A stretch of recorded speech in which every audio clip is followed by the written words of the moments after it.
بسم اللہ الرحمن الرحیم۔ السلام علیکم ڈیئر ویورز، خوابوں کی تعبیر کے آپ کے فیورٹ چینل میں آج ایک نئی ویڈیو کے ساتھ حاضر ہوئے ہیں۔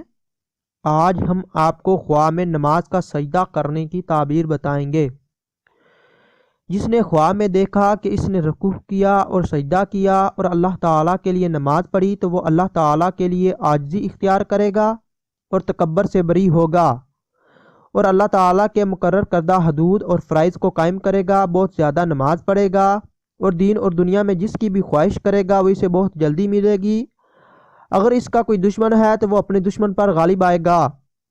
کہا گیا کہ جس نے دیکھا کہ اس نے اللہ تعالیٰ کے لیے سجدہ کیا تو وہ دشمن پر غالب آئے گا اور اس کی مغفرت کی جائے گی۔ اگر سجدہ کرنے والا گناہ گار ہے، جب اس نے سجدہ کر لیا تو گویا گناہ سے توبہ کر لی اور اس پر شرمندگی کا اظہار کیا اور خطرہ سے محفوظ ہو گیا اور اپنی حاجت کو پا لیا اور اس کو معاف کر دیا گیا، اور جس کو معاف کر دیا گیا تو اس کی زندگی لمبی ہوگی۔ اگر اس نے دیکھا کہ اس نے اللہ کے علاوہ کسی اور کے لیے سجدہ کیا یا سر تو جھکا لیا لیکن سجدہ کی نیت نہیں کی تو وہ لڑائی، جنگ اور جھگڑے میں ذلیل و ناکام ہوگا۔ اگر کسی قسم کی کوئی تجارت کر رہا ہے تو اس میں اس سے خسارہ ہوگا، اور اگر اس کی کوئی ضرورت ہے تو وہ بھی پوری نہیں ہوگی۔ اور اگر کسی بلند پہاڑ پر اس نے اللہ تعالیٰ کے لیے سجدہ کیا تو وہ کسی طاقتور آدمی پر غالب آئے گا، اور اگر وہ کسی اونچی جگہ یا دیوار پر ہو تو وہ کسی بلند آدمی کا مطیع ہوگا اور اس کو ذلیل کرے گا۔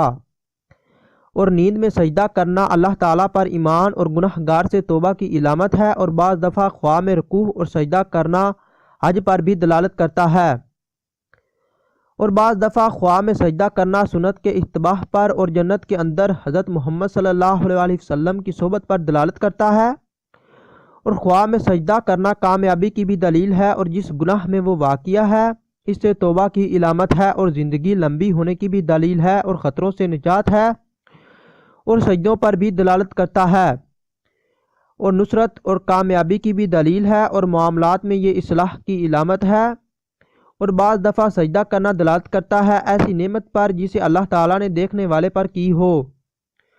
اور جس نے دیکھا کہ سونے کی اینٹ چاندی کی اینٹ کو سجدہ کر رہی ہے تو یہ اس بات پر دلالت کر رہی ہے کہ کوئی شریف آدمی کسی گھٹیا آدمی کی اتباع کرے گا،